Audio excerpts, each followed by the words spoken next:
Assalamualaikum warahmatullahi wabarakatuh. Syukur Alhamdulillah kita bisa berjumpa lagi di channel ini. Salam sehat, salam sejahtera bagi kita semua.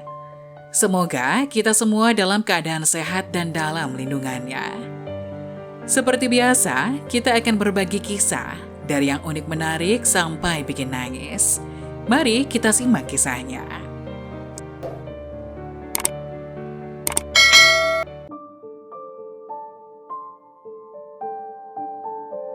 Ternyata begini pertolongan Al-Quran di alam kubur bagi yang senantiasa membacanya.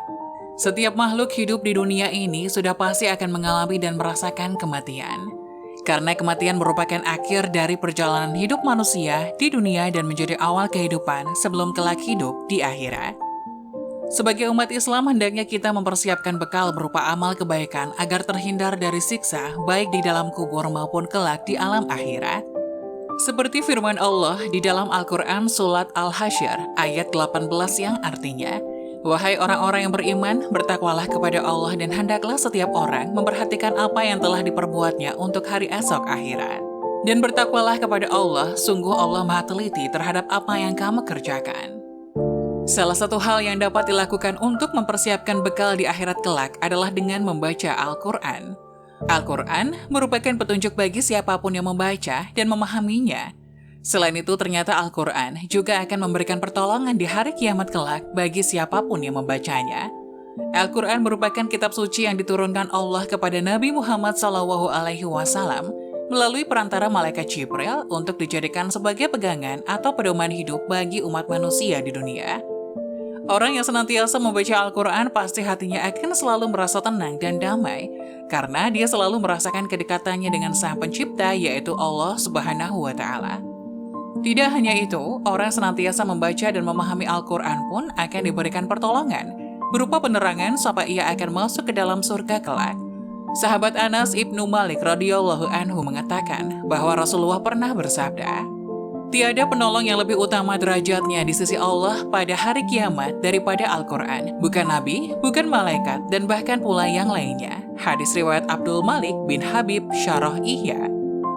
Dalam riwayat lainnya dikisahkan pula bahwa Al-Quran akan meminta kepada Allah untuk memberi syafaat kepada orang yang senantiasa membacanya kelak di alam kubur. Seperti sabda Rasulullah bahwa sesungguhnya ada seorang laki-laki dari kalangan umat sebelum kalian meninggal dunia, sedangkan tiada satupun dari kitab Allah yang dihafalnya daripada Tabarok. Ketika lelaki itu diletakkan di alam kuburnya, malaikat penanya datang. Maka surat Tabarok atau Al-Mulk menghalanginya. Sehingga malaikat itu berkata, "Sesungguhnya engkau adalah salah satu dari kitab Allah dan aku tidak suka membuatmu tidak senang. Tapi aku tidak mempunyai kuasa bagimu, bagi dia dan juga bagi diriku terhadap suatu kemudaratan dan juga kemanfaatan. Jika engkau hendak membela orang ini, maka menghadaplah kepada Allah Subhanahu wa Ta'ala dan mintalah syafaat darinya untuk dia." Maka surat itu berangkat menuju ke hadirat Allah Subhanahu wa Ta'ala dan berkata, "Memohon, ya Tuhanku, sesungguhnya si Fulan dengan sengaja memilihku di antara kitabmu, lalu dia mempelajariku dan membacaku serta menghafalkanku.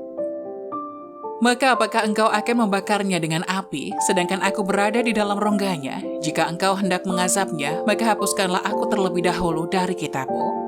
Kemudian Allah Subhanahu wa Ta'ala menjawab, "Sekarang pergilah, sesungguhnya aku telah menyerahkan kepadamu dan aku memberi izin kepadamu untuk memberi syafaat baginya." Kemudian surat itu kembali dan mengusir malaikat Mungkar dan Nakir.